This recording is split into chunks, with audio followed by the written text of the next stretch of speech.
The way a candidate runs their campaign is very telling of what type of America we're going to expect under their leadership.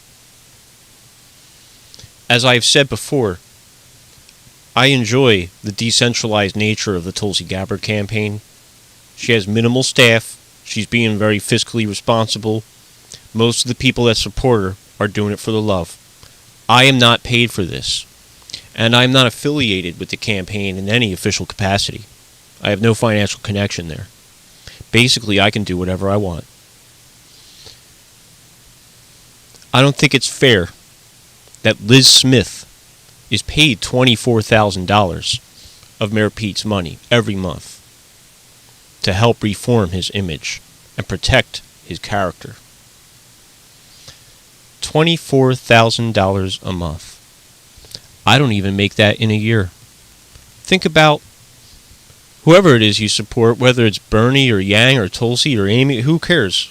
Whoever it is, I want you to use your imagination and think about what you could do if you had a team of people underneath you and you were given $24,000 every month.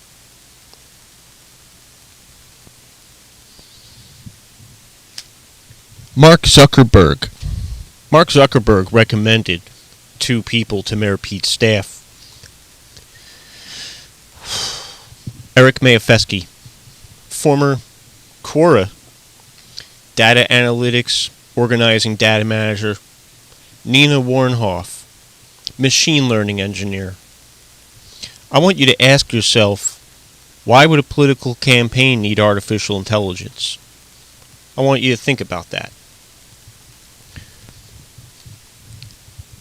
Brian Guggenheimer, he's a software engineer. I don't know how much he gets paid, but why would a political campaign need software engineers on staff? Hey, I mean, I've read that there are people who've tried to make apps or even video games for Yang. I think that's great. Can you imagine how far you could go with that if you were paid? Now, a lot of this stuff isn't very visible. Mayor Pete has a strong ground game because they have the money to pay organizers. I'm in South Jersey and I'm trying to collect signatures to get Tulsi on the ballot. And there are other people around me, but I use my imagination to think about how far could we go and how quickly could we do it if we were getting paid for it. Now, on the other side of the spectrum, I like how Tulsi is not taking dirty money, and she's keeping her books very clean. That's the way I want to run America. If you want something to do with this, if you want a part of this, you're not in it for the money. You're in it for the love. And I find it insulting that Mayor Pete has to pay people to support him. That's not the kind of America that I want to run. Mick.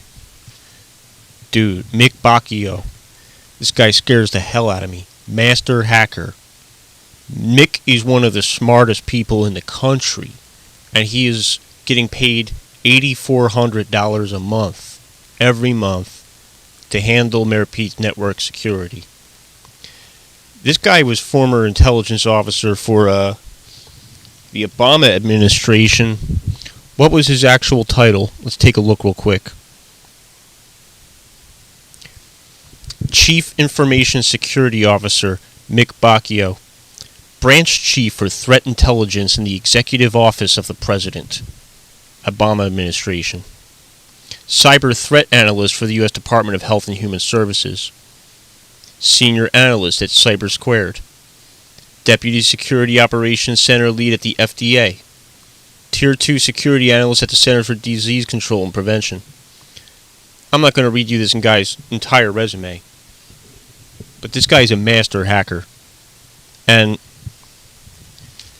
the type of intel that I've been doing,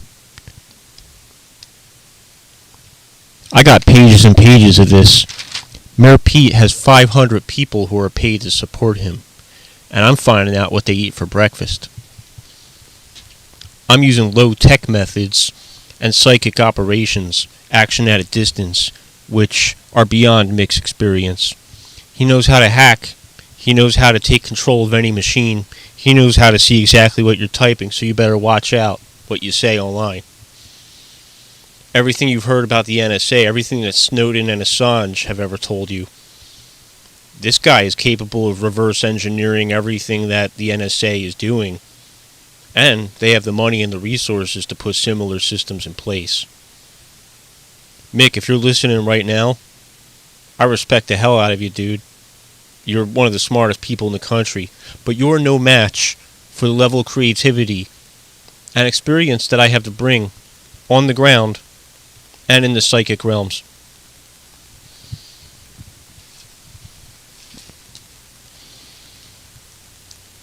I mean, we got political directors, platform directors, software engineers, surrogate comms director, front-end web developer, faith engagement director, data, accounting, director of financial operations. You guys got a lot. You got a lot going on your team, but you are woefully unprepared for psychic defense.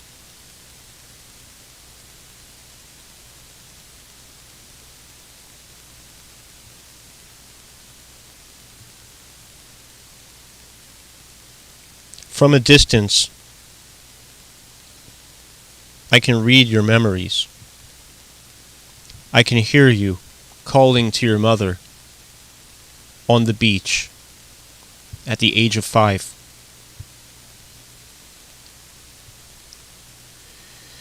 You may be an expert in network security, but you're going to need a lot more than that to defeat Donald Trump. The dark psychic force leveraging collectivized fear and hatred in the underbelly of our society. That's what you're competing with.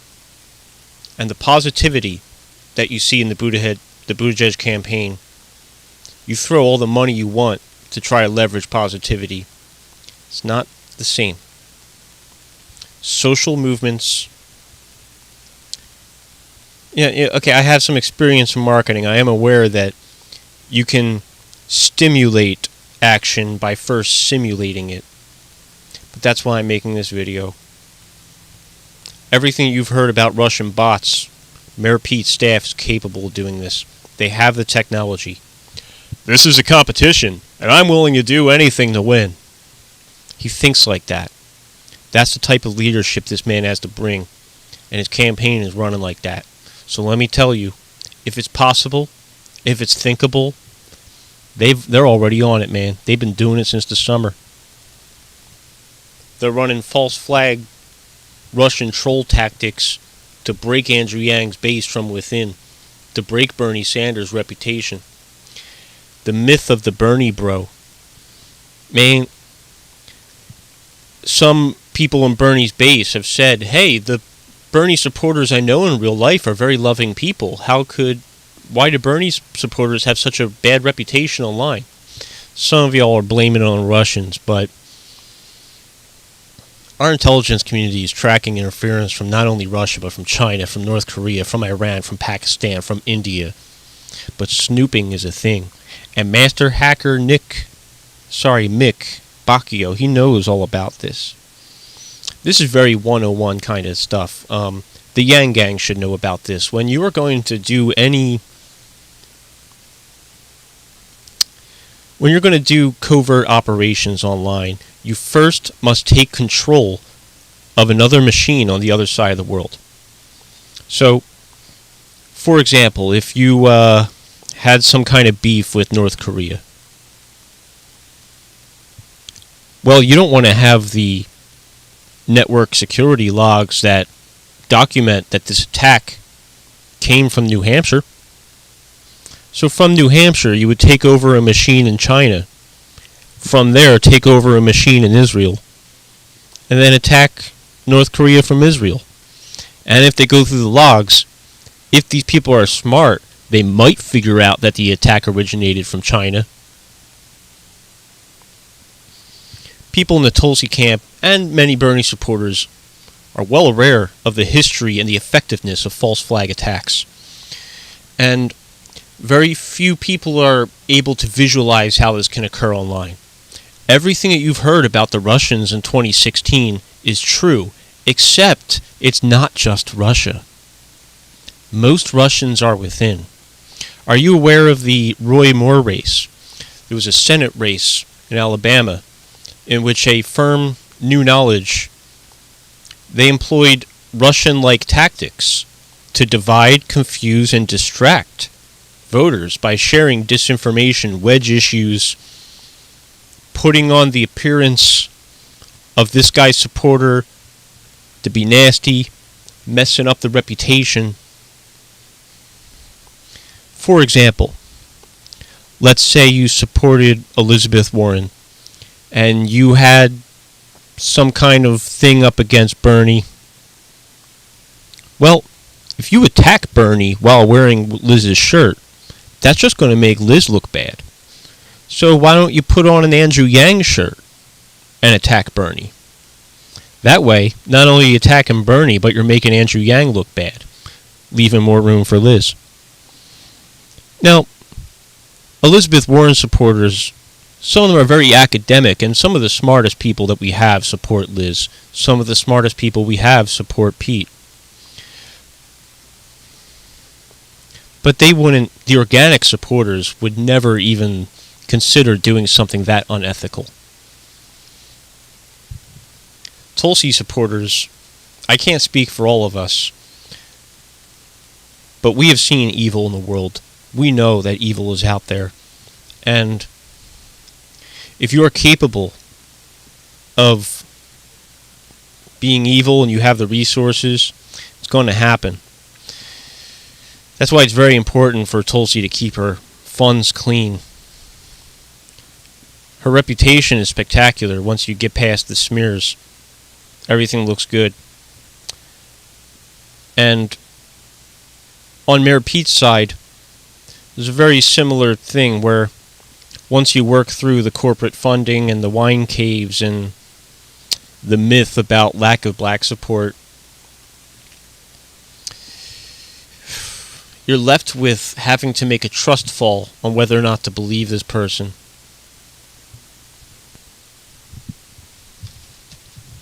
Now, Pete and I are the same age, so I want to give him benefit of the doubt and say he's a good dude. He's a good dude. The people around him, though,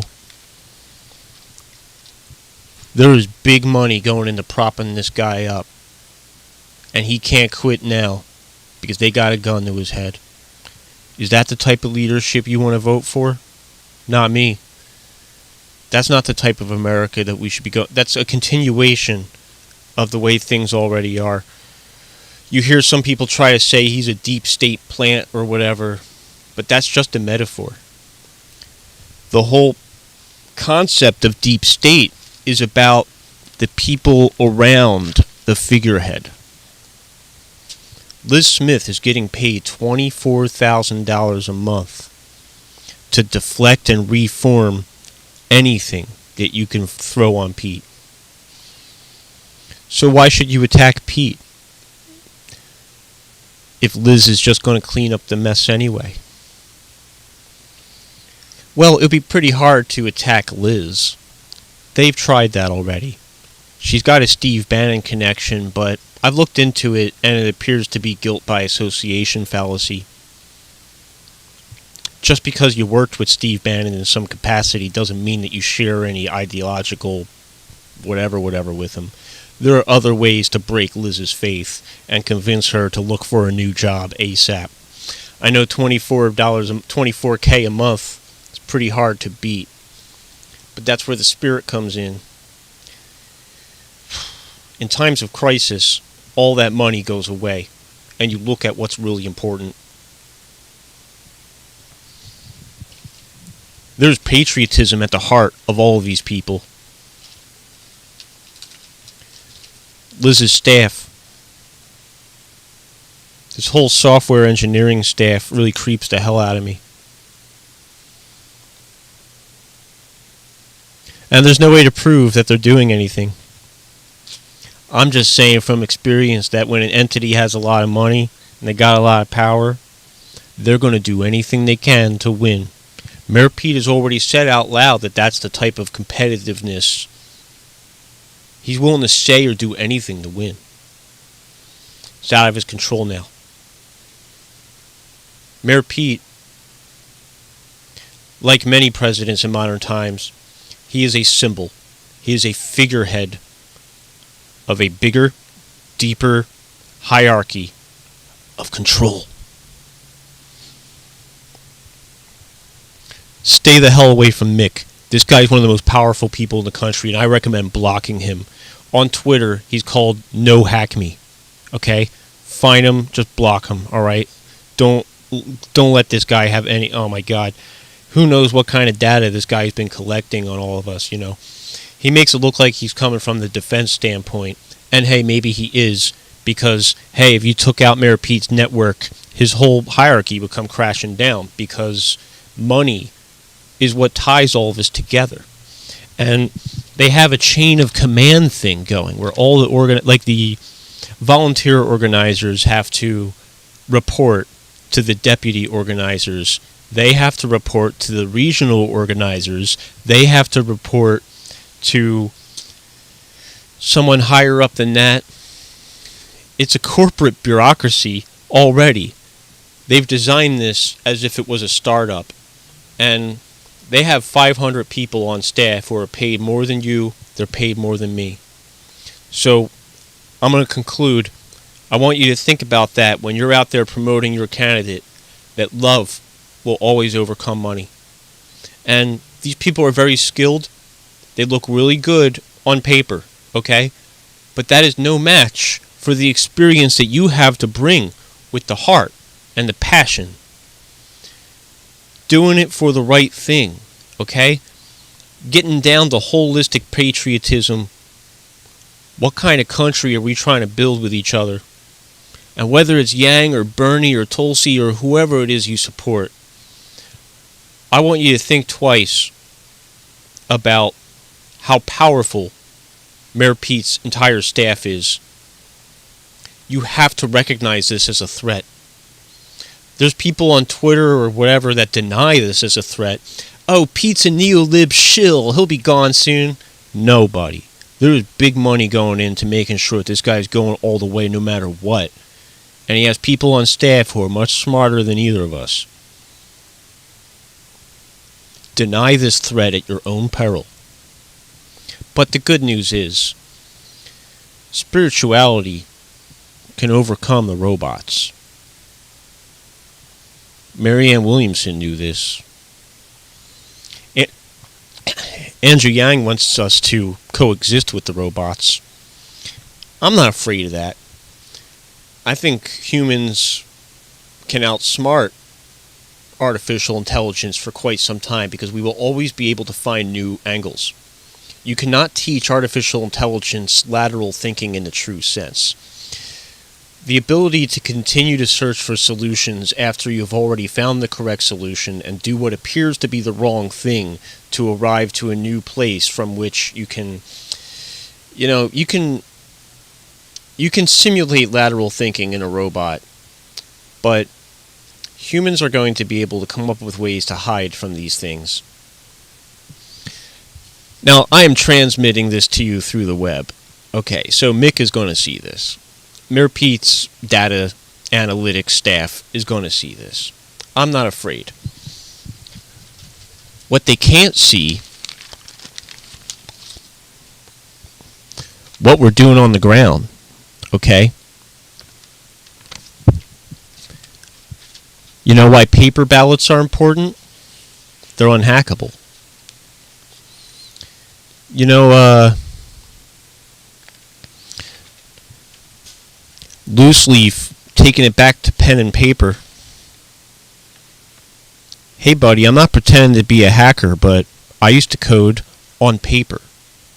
My teacher, he made us code on paper, and he would read it, he would parse it, and compile it in his head while reading it, and if it was wrong, he would hand it back to us. He taught us not to type anything into a computer until you know that it's going to work. Smart man. But,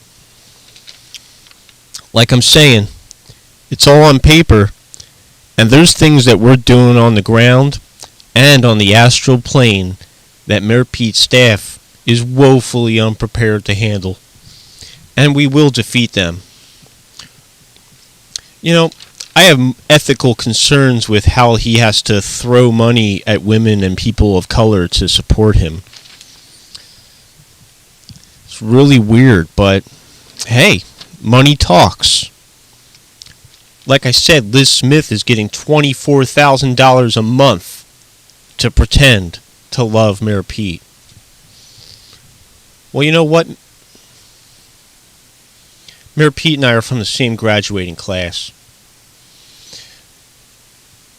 I think he's a good dude, but he is in some deep trouble, man. And it's going to take a miracle to stop how far this money can take him. The good news is, I believe in miracles.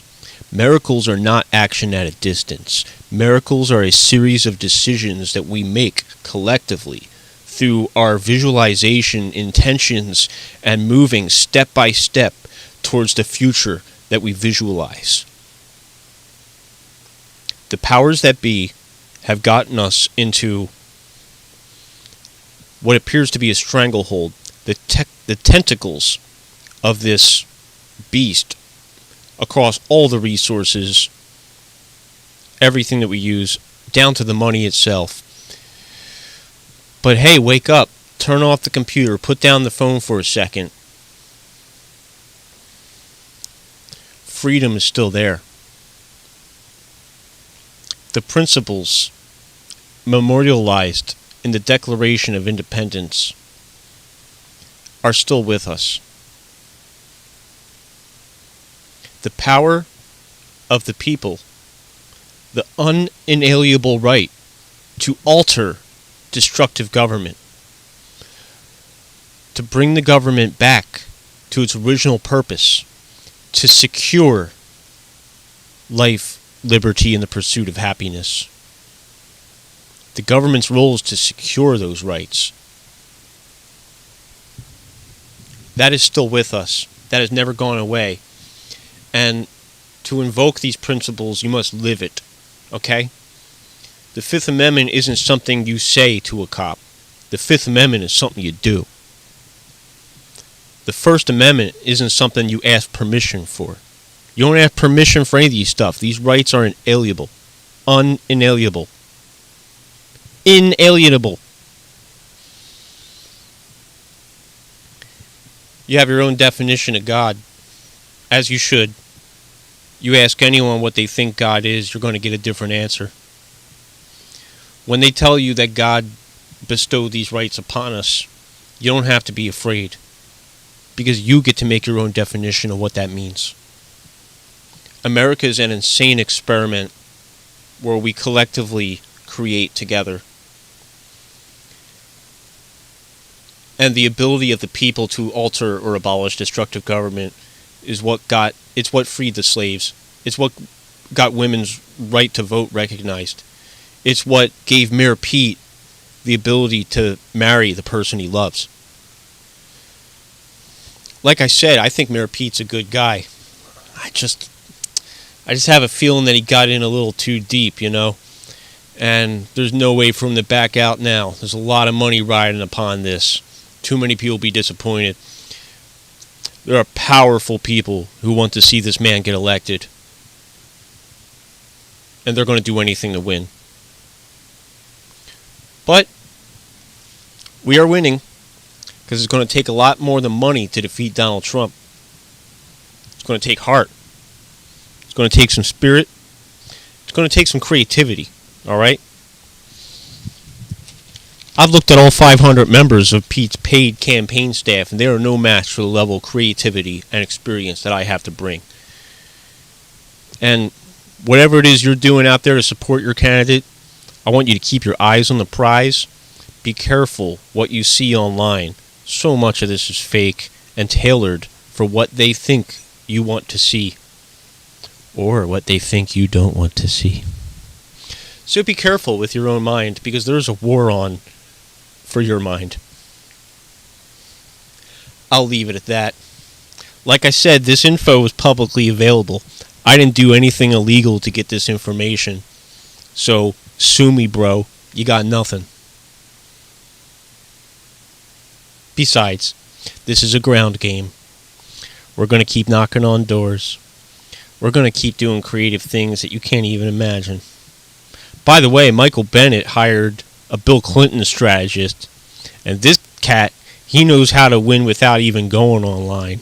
They've done it before. My grandpa told me a few weeks ago that's the way it's always been done in the past. Knock on doors, connect with people. Every person you meet, there's a butterfly effect to them telling other people. Mayor Pete's got a lot of money to reform his image and commit Russian trollbot false flag attacks to discredit the reputation of Yang Gang and Bernie Sanders, but you know what? I think most of us can see through that. And we can see it the way his campaign is being run as an indication of the type of future of America that we're signing up for. I feel at home in the Tulsi Gabbard campaign. A decentralized campaign is unbreakable. If you want to take down Tulsi Gabbard, you got to take down all the individual nodes first. You got to smear me first. Good luck, buddy. Bring it on. The best place to hide is out in the open, and everything that you need to know about me is already there. If you don't want it printed, don't do it. I've been using the internet since the mid-90s, and we were told that anything you say or do on the internet can be replicated infinitely, maybe even distorted or altered. So be careful what you say online.